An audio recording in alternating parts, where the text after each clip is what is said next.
thank you very much. It's an honor to have a friend of mine because we went through this together and got along very well for my entire period of time. So I knew him as a very young man. Now he's just a young man.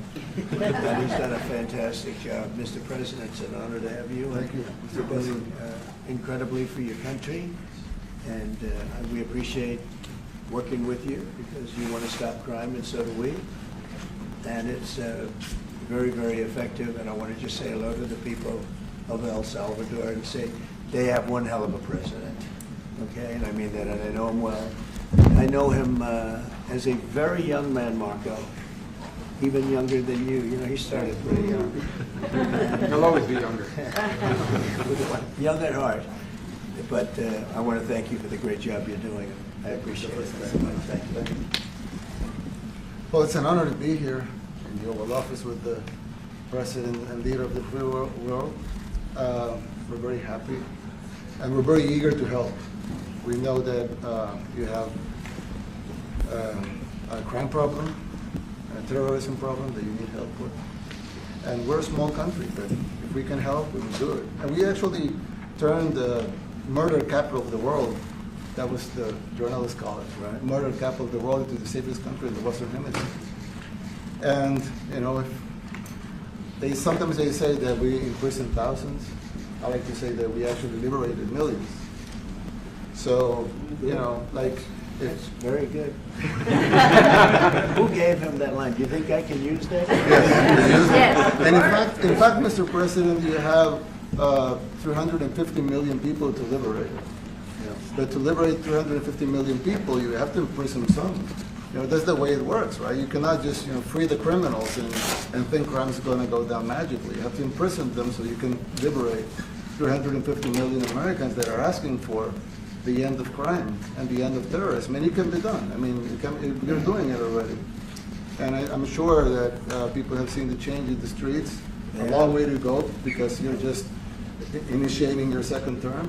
But it's clear that, you know, with the numbers at the border, you know, even in Democrat-run cities, they get a help from the work you're doing. So I'm really happy to be here, honored, and eager to help. Well, we had a terrible thing happen. We had an administration that allowed people to come in freely into our country from not only South America, but from all over the world, many from the Congo in Africa, Asia, all over the world, Europe, rough parts of Europe. And they came from prisons, and they came from mental institutions, and they came from gangs, and the gangs of Venezuela and other places. And hundreds of thousands and even millions of them came. 21 million people altogether, but many of the people that came, just a tremendous percentage of them were criminals, in some cases violent criminals. We had 11,088 known murderers. Half of them murdered more than one person. This was allowed by a man who, what he did to our country is just unbelievable. So we're straightening it out, we're getting him out. But what they did and what that party did to our country, open borders, anybody could come in. As soon as I heard that, I said, every prison's going to be emptied out into our country. That's what happened. And we're straightening it out. And we just had numbers. We had the highest recruiting numbers in the history of our country going into police departments. And a year ago, we had the lowest numbers. You couldn't hire a biggest change. Yeah. Nobody's ever seen. The lowest of the highest. And the military now, Marines, the Army, Air Force, Coast Guard, every slot is, I mean, we have the best numbers we've ever had. We call it recruitment numbers. And we've never had anything like it. We had records on at every single level. But very important, the policemen. The policemen are joining forces now that we're having a hard time with policemen because we weren't protecting our police. Yeah. And we cherish our police. The police are great, and the firemen and everybody else. But we have the highest numbers that we've ever had, the most enthusiasm. We have great enthusiasm, and on trade and other things, we're doing great. We're taking in billions and billions of dollars. We made 2 weeks ago, I gave them a little bit of a pause because, you know, you have to show a little flexibility. But we go back to what we have to do. The markets have been very strong once they got used to it. But we were losing $2 billion a day. There's no company big like this. This is the biggest deal ever made. Now we're making $3 billion a day. We're a great country, but we had stupid people running this country, and I can say it. But what they've done to us at the border should never and can never be forgotten. It's a sin, what they did, and you are helping us out, and we appreciate it.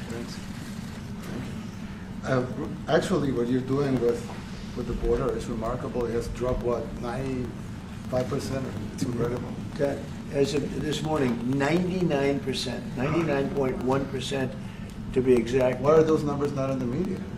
Well, they get out with the fake news, you know, like CNN. CNN over here doesn't want to put them out because they don't like putting out good numbers. They only like putting out because I think they hate our country, actually. Yeah, that's very, but it's a shame. You're right. Isn't that a great question? Why doesn't the media? Why don't they put out numbers? Yeah, 99%. I mean, it's crazy, right? We're doing it's great. A crazy turnaround. Christy, could you maybe say a couple of words about the border? How we're doing? You know, it's just been absolutely phenomenal what a great leader can do. Clear direction. Our laws matter. We should only have people in our country that love us, and the Border Patrol and our ICE officers and law enforcement officers have done fantastic work. So we're proud of them. Now we just need to get the criminals and murderers and rapists and dangerous gang members and terrorist organizations out of our country. So, Mr. President Bukele, we thank you very much for your partnership.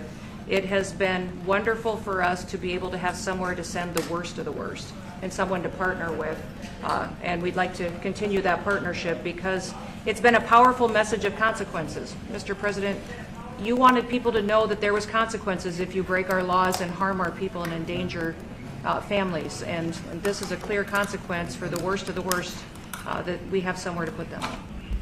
Thank you very much. Yeah, we even had this gang member from Venezuela, one of the ones you sent, and we interviewed him just to get some information, etc., from them. And he said, "Oh, well, I got arrested 6 times, but they released me the 6 times, so I should be released again." And then we said, "Well, what's the last thing you do?" And he said, "Well, I shot a cop in the leg, but I didn't kill him. I just shot him in the leg." And we're like, this guy was arrested 6 times here in the United States, 6 times. He was released 6 times, and in the he was released 5 times, and the last time he was sent to El Salvador, right? So he's not getting released. But the last time he shot a cop, actually, and he shot him in the leg. So these are, like you said, there's something broken. It's the liberal establishment. But they're not running things anymore in this country, and we're run by, and I don't say conservative, I don't say anything, we're run by people with great common sense. Yeah, common sense. Because it's all common sense. Yeah. It's not liberal conservative, it's common sense. Exactly. Like, do you allow men to play in women's sports? Do you allow men to box your women and box? Because I know you have a lot of boxers. That's violence. That's abuse of a violence woman. against women. It's abuse of a woman. But we have people that fight to the death because they think men should be able to play in women's sports. And some of those sports, it wouldn't matter much, but it still matters. But some of them are very dangerous for women. Some years ago, like you said, a decade ago or so, women rights movements were pressuring so that we enacted specific laws to avoid men abusing women. And I think those laws were great because there were a lot of men abusing women. But now some of the same people are trying to backtrack on that and actually trying to make new laws allowing men to abuse women in sports. So actually, that doesn't make sense. It doesn't make sense. It's crazy. They have weightlifting records, right? Yeah. A woman gets up, lifts weights, she's incredible. A guy gets up and beats her by 100 pounds. What are you going to do? A record that hadn't been broken in 18 years. They put on an ounce, quarter of an ounce, eighth of an ounce. For 18 years now, they have a guy come up, ping. The whole thing is crazy. But they continue to fight. And I don't like talking about it because I want to save it for just before the next election. I said to my people, don't even talk about it because they'll change. And but I watched this morning, there was a congressman fighting to the death for men to play against women in sports. And you say to yourself, why? What are they doing, right? What are they doing? But your country's not too big in that. No, of course not. We're big in protecting women. Good. That's right. It's a very important form of protection, too. And as you can see, most of my cabinet are women, so. That's impressive. Yeah. That's why you're And running. they're not DEI hires or anything. They They're can just be great at what they do, right? That's right. This is very impressive. Yeah, This no. is a first. We've had women, but we've never had 3 of them right here. That's 4 and 3 And men. look at what we have. You guys feel a little bit mistreated? That's good. I like it. We've been advanced. I've been very advanced in that regard too. We have Pam, who's been so Yes, I know. fantastic. And Christy, and the most powerful woman they say I anywhere. know, exactly. Rated. They're all afraid of her. Susie Wells, they say, oh, she's tough. Yeah. Most powerful woman in the world, according to magazines. What do I know? Yes. But I think she probably is. Yeah. Yeah, she probably is. Congratulations. And you know Stephen, who's done such a great job. We have great He's people. very famous too. But we love working with him. He really lets them have it. Right? Yeah, exactly. There's no games. No. It's very good. He knows. Do you have any questions, please? President Trump, No, let's not start Mr. with President. CNN because they're just so Mr. President. wrong. Yeah, please. Yeah, thank you, Mr. President. You repeatedly mentioned last night that Russia's attack on Ukraine was a mistake. What is the exact mistake? And have you given Putin a deadline to actually move toward a ceasefire? The mistake was letting the war happen. If Biden were competent, and if Zelensky were competent, and I don't know that he is, we had a rough session with this guy over here. He just kept asking for more and more. That war should have never been allowed to happen. That war, I went 4 years and Putin wouldn't even bring it up. And as soon as the election was rigged and I wasn't here, that war started. There was no way that war should have been allowed to happen. And Biden should have stopped it. And you take a look at Putin. I'm not saying anybody's an angel, but I will tell you, I went 4 years and it wasn't even a question. He would never, and I told him, don't do it. You're not going to do it. And it was the apple of his eye, but there was no way that he would have done it.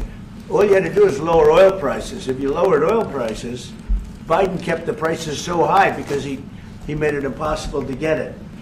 If you lowered oil prices, you would have never had the war. But you wouldn't have had it with me anyway. That war would have never happened. And I think it's a great abuse. So now what do? You get a country where 25% of its land is gone, and the best locations, where millions of people are killed. You know, you haven't reported accurately the death. And this was Biden's war, and I'm trying to stop it. And I think we're going to do a good job. I hope we're going to do it. They lose 2,500 young people a week, think on average. Now they're Russians and they're Ukrainians, but it's 2,000. We don't care. It's like whatever it is. Intolerable. They're not from your country. They're not from mine. But I want to stop it. 2,500. It's a killing field. It's like the Civil War. You take a look. I look at the satellite pictures. This should not be happening in our time. Of course, our time can be pretty violent, as we know. But that's a war that should have never been allowed to start. And Biden could have stopped it, and Zelensky could have stopped it, and Putin should have never started it. Everybody's to blame.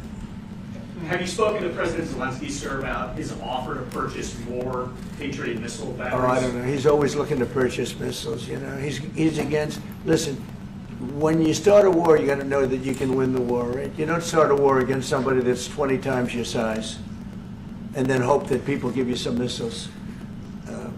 If we didn't give them what we gave, remember, I gave them javelins. That's how they won their first big battle with the tanks that got stuck in the mud, and they took them out with javelins. They have an expression that Obama at the time, Obama gave them sheets and Trump gave them javelins. But it's something that should have never happened. It's a really shame. The towns are destroyed. Towns and cities are, you know, largely destroyed. They have the spires, you know, the beautiful spires that go up.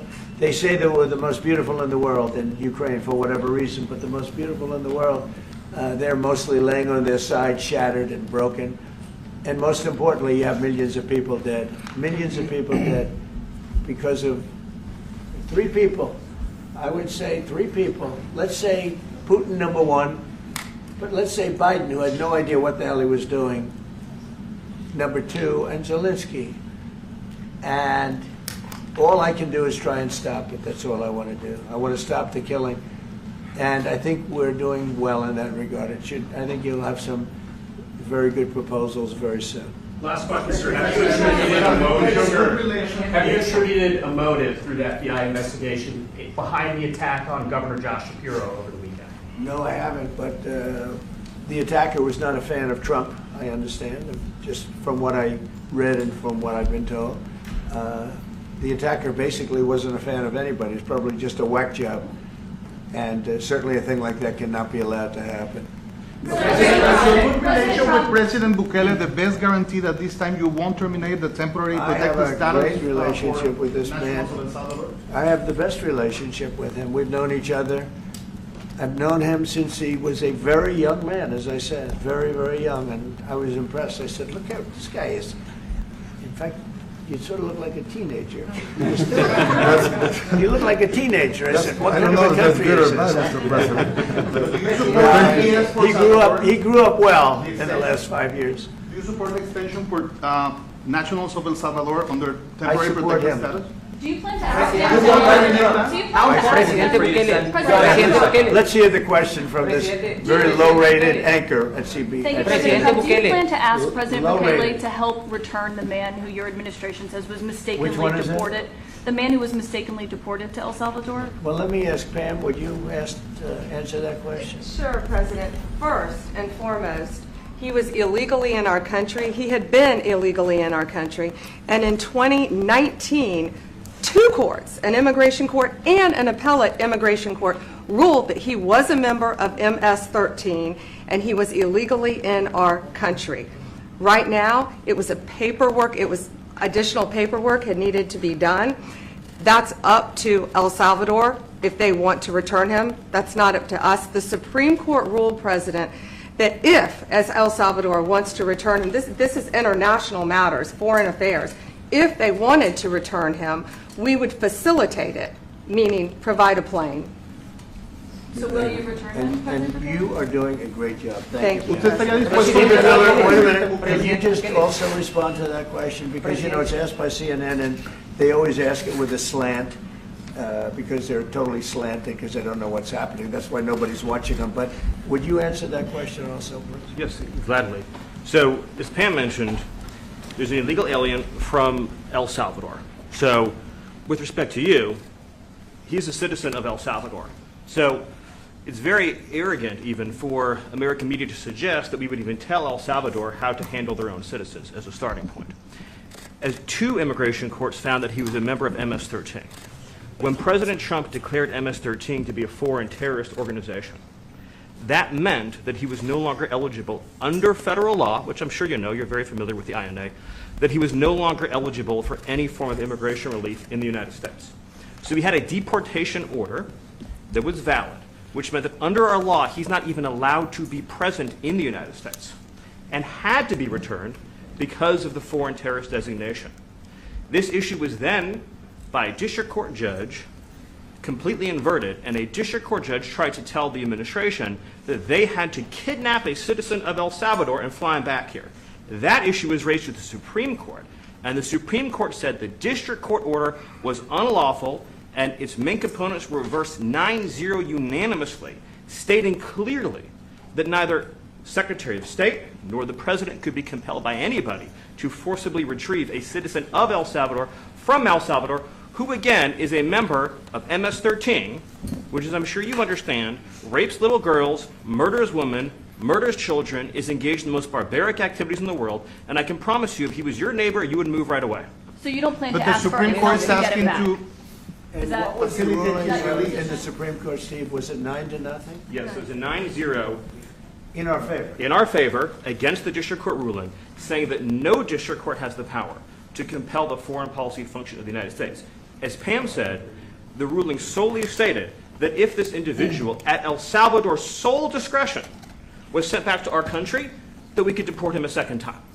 No version of this legally ends up with him ever living here because he is a citizen of El Salvador. That is the president of El Salvador. Your questions about it, per the court, can only be directed to him.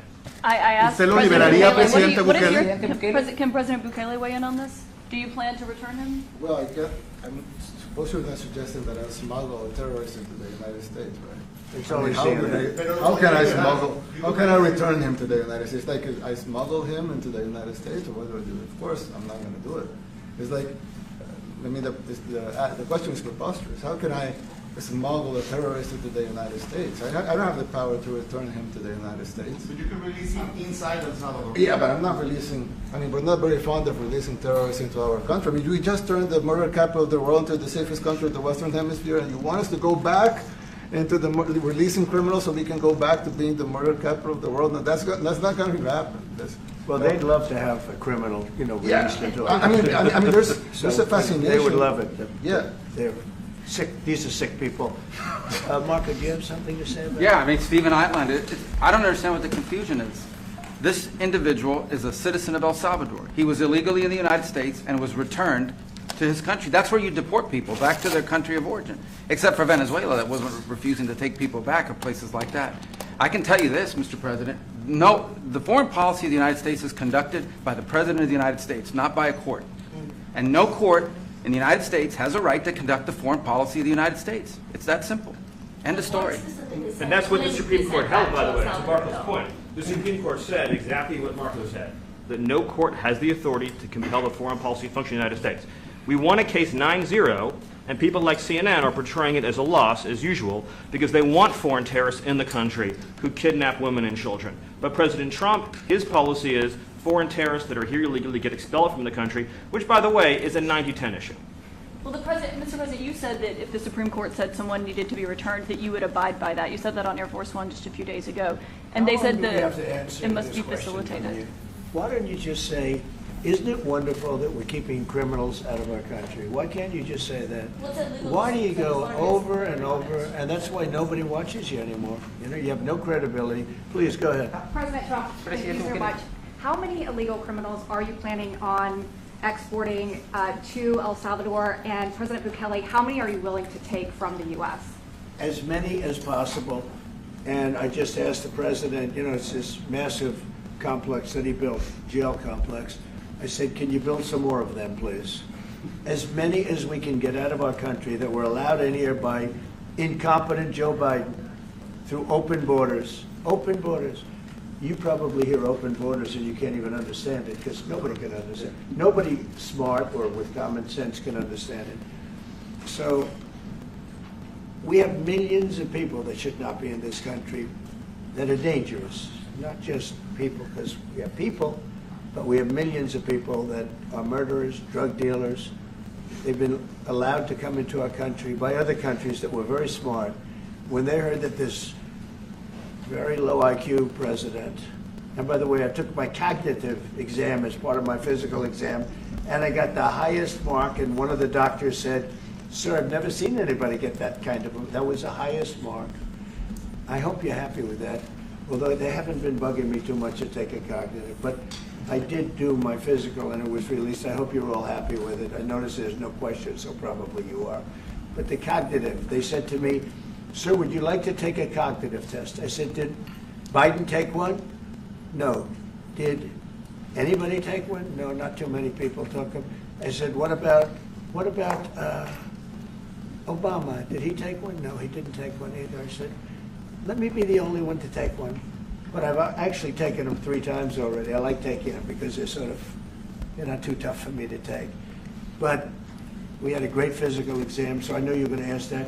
And the doctors who are total professionals, Walter Reed Medical Center, they're great people. And I visited a soldier that was badly wounded, incredible soldier, lost his leg, and spent a lot of time with him. I mean, great with his mother, and it was really a very great thing. They do a phenomenal job. I just want to say, Walter Reed, I was there for, 5-6 hours. You were there with me. But I took a full physical, and it came out perfecto, so that's good. I mean, she got me for a little longer. Would the U.S. be willing to pay for those facilities to be opened if new ones were going to be built? I'd do something. We'd help them out, yeah. We help them. They're great facilities. very strong facilities, and they don't play games. I'd like to go a step further. I mean, I said it to Pam, I don't know what the laws are. We always have to obey the laws, but we also have homegrown criminals that push people into subways, that hit elderly ladies on the back of the head with a baseball bat when they're not looking, that are absolute monsters. I'd like to include them in the group of people to get them out of the country, but you'll have to be looking at the laws on that, Steve, okay? President How Bukele, essential is it for you guys to be locking up these prisoners? And do you think more presidents should follow suit like you guys as far as taking a hard stance on crime here in the United States? Well, I do. I think everybody has to. I mean, the president said it better than anybody. He said, you know, you have liberty and you have to have liberty, but to have liberty, not everybody is going to be good. And, you know, some are bad because they're sick. They're mentally deranged. They're bad. Why do you Then you have to take them, if you're going to have a country, you're going to have to take those people out. And we've been doing that. But this was like an unforced error, they would call it, where we had people that may hate our country, or maybe they're just stupid people. I think they're probably stupid people more so. A lot of people said they did it for the vote. But I did better with Hispanic people than they did, because I always use Hispanic. I did better. You people love me. I saw my poll numbers in your country. I'm through the roof, right? 91%. Some people think they do it for the vote. But they don't have to do it for the vote. They cheat, you know, they're professional cheaters. That's about the only thing they do well. So we just have had a great relationship, and it's become bigger because of a strange thing that happened. You know, I came back, we had no war in Ukraine, we had no October 7th Middle East problem, we had nothing, we had no inflation, we didn't have the Afghanistan most embarrassing moment in the history of our country, the Afghanistan, not withdrawing, because I would have been out, you know, I had it all set to bring people out with dignity and pride. That was the worst, most embarrassing moment in the history of our country, Afghanistan. We didn't have any of that. You wouldn't have had the war with Russia, Ukraine. You wouldn't have had the Middle East problem because Iran was broke. They had no money because we had secondary sanctions on and lots of other sanctions. And now every single thing, got a problem with Iran, but I'll solve that problem. That's almost an easy one. We got to solve a war that should have never started, Ukraine and Russia, and we'll get that solved. And we have to solve problems, and we already solved inflation. You know, if you look at the numbers are incredible, actually. Stock market's up, and we're not letting other countries take advantage of this country like they have for the last 40 years. So thank you very much. You have a question, please? Mr. President, thank you so much. You scored another major investment win this morning when Nvidia pledged to build its AI supercomputer, the first time ever, right here in the United States. Thank you. That's a question I like. That's true. What is your reaction to this announcement, sir, and how will this positively benefit Americans across the entire country? Well, it's one of the biggest announcements you'll ever hear, because Nvidia, as you know, controls that almost the entire sector, which is one of the most important sectors in the world, between chips and semiconductors and everything else. And they're the biggest. And the other biggest we already have coming in is spending $300 billion, as you know. They announced 2 weeks ago. But NVIDIA is so highly respected. And this was an announcement that a lot of people, I knew it was going to happen, but not to the extent that it happened. It's big. And the reason they did it is because of the election on November 5th and because of a thing called tariffs. As I say, the most beautiful word in the dictionary. After love, God, relationship. The press actually hit me and said, tariff is the most beautiful word in the dictionary. What about family, love, God? I got hit even on that. You understand? I said, okay. So now I say it's my fifth most favorite word because they get you on anything. But that NVIDIA, it's one of the great companies of the world, modern, super modern companies, controls segments that nobody, you know, sort of controls the world in a sense, and they're coming in here in the biggest way with hundreds of billions of dollars.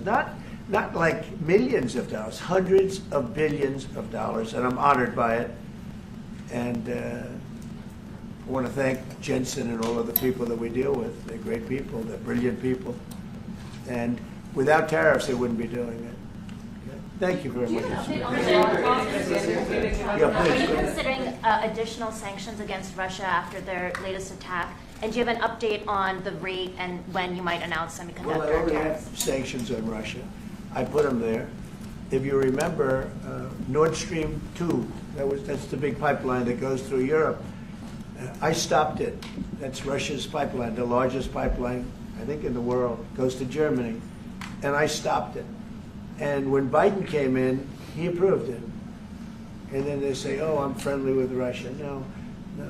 Putin said, you know, if you're my friend, I'd hate to see you when you're my enemy. I stopped the biggest economic job they ever had. I stopped it cold, right? It was dead. You know that, right? And Biden came in and he immediately approved it. What was that all about?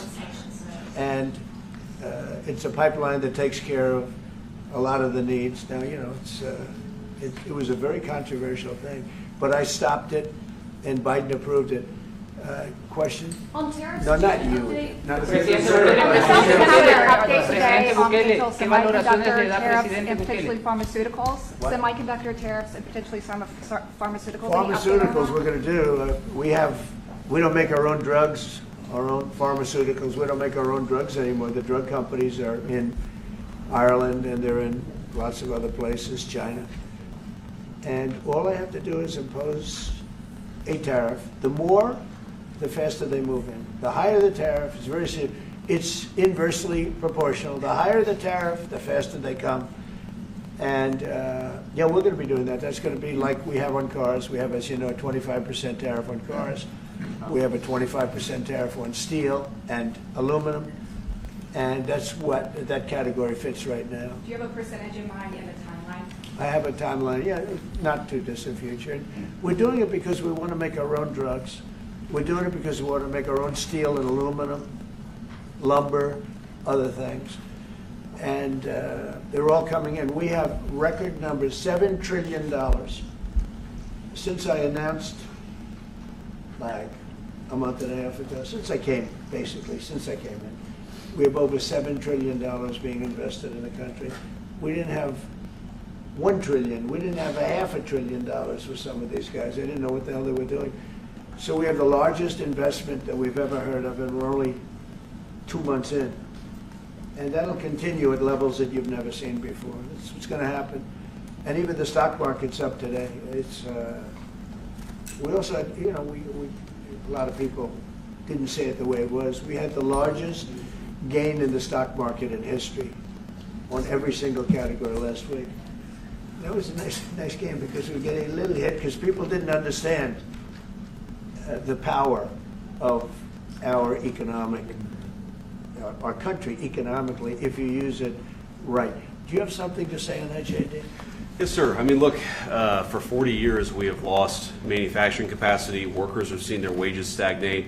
And some of the most critical things that we need, from the pharmaceuticals, the drugs that we give to our children, the antibiotics that we give to our kids, to the weapons that we actually need to fight a war, if God forbid we had to fight a war, we don't make enough of that stuff. And so President Trump ran explicitly on changing that. Yes, as the President mentioned, it caused a little bit of disruption in the market, but I actually think over the long term, workers are going to benefit, stocks are going to go up, American businesses are going to benefit as we reinvest and reindustrialize our country. And the auto workers and the Teamsters and all of the unions, you know, not traditionally Republican, but I'm winning those unions by, we're up 40, 50 points on the Democrats. They're losing everything. They're losing everything because they just have policies that are not believable. They fight for policies that are 5% popular, and nobody knows who the 5% are. I mean, nobody can find the 5%. But if you go back to Ohio, and by the way, we have the great championship team from Ohio coming in today, right? Very big day. And that's going to be a little bit later. And that'll be, if you want to stick around, I'll introduce you to some nice people. You'll see some very large people, right? You'll see some people that even you have not seen people like this. These are big, these are 6'7", 380 pounds with no fat. Okay, that's pretty good, right? But the team, the national championship team, is being honored today at the White House, so that'll be exciting. If you're around, you want to stay around, I'll have you up there. You can tell them all about your prison, how you have to behave. Okay. Who else? On electronics. Yeah, you said yesterday that you're making a decision on Iran very quickly. What do you mean by that? Is that a decision to strike Iran? They have to solve their problem very quickly. Iran wants to deal with us, but they don't know how. They really don't know how. We had a meeting with them on Saturday. We have another meeting scheduled next Saturday. I said, that's a long time. You know, that's a long time. So I think they might be tapping us along. But Iran has to get rid of the concept of a nuclear weapon. They cannot have a nuclear weapon. He can't have a nuclear weapon. Nobody can have. We can't have anybody having nuclear weapons. You know, we can't have nuclear weapons. And I think they're tapping us along because we're so used to dealing with stupid people in this country. And I had Iran perfect. You had no attacks. You would have never had October 7th in Israel, the attack by Hamas. Because Iran was broke. They were stone cold broke when I was president. And I don't want to do it. I want them to be a rich, great nation. The only thing is, one thing, simple. It's really simple. They can't have a nuclear weapon. And they got to go fast because they're fairly close to having one. And they're not going to have one. And if we have to do something very harsh, we'll do it. And I'm not doing it for us. I'm doing it for the world. And these are radicalized people, and they cannot have a nuclear weapon. Does that include a potential strike on Iranian nuclear facilities? Of course it does. And just a follow-up question, a clarification. You mentioned that you're open to deporting individuals that aren't foreign aliens but are criminals to El Salvador. Does that include potentially U.S. citizens fully naturalized American? If they're criminals and if they hit people with baseball bats over their head that happen to be 90 years old, and if they rape 87-year-old women in Coney Island, Brooklyn, yeah, that includes them. What do you think? There's a special category of person? They're as bad as anybody that comes in. We have bad ones too, and I'm all for it because we can do things with the president for less money and have great security. And we have a huge prison population. We have a huge number of prisons, and then we have the private prisons, and some are operated well, I guess, and some aren't. But he does a great job with that. We have others that we're negotiating with too. But no, if it's a homegrown criminal, I have no problem. Now, we're studying the laws right now. Pam is studying. If we can do that, that's good. And I'm talking about violent people. I'm talking about really bad people. Really bad people. Every bit as bad as the ones coming in. And I made the statement when I heard about this a long time ago now, 4 years ago. When I heard that this guy was having open borders, I said every single criminal from all over the world is going to be dumped into our country. And that's what happened. Jails. The jails of the Congo were emptied out. The jails of Venezuela were emptied out. And you know what happened? Their crime went way down. But now Venezuela has other problems. You know what the problem is? They have no money. Yeah. Because I shut off their oil, and we put secondary tariffs because they're not doing what's right over there. They know what to do. We spoke to them. I spoke to them. They know what to do. But they have no money. Venezuela has no money. But Iran had no money. And Iran behaved so beautifully. And then Biden took all those secondary tariffs and tariffs on. I told China, you can't buy oil. If you buy oil from Iran, China, I told it to President Xi, then we no longer want you to do business with the United States of America. And those ships disappeared from that harbor so quickly. China. Get along great with China. Are the talks with Iran productive? Do you want to continue that?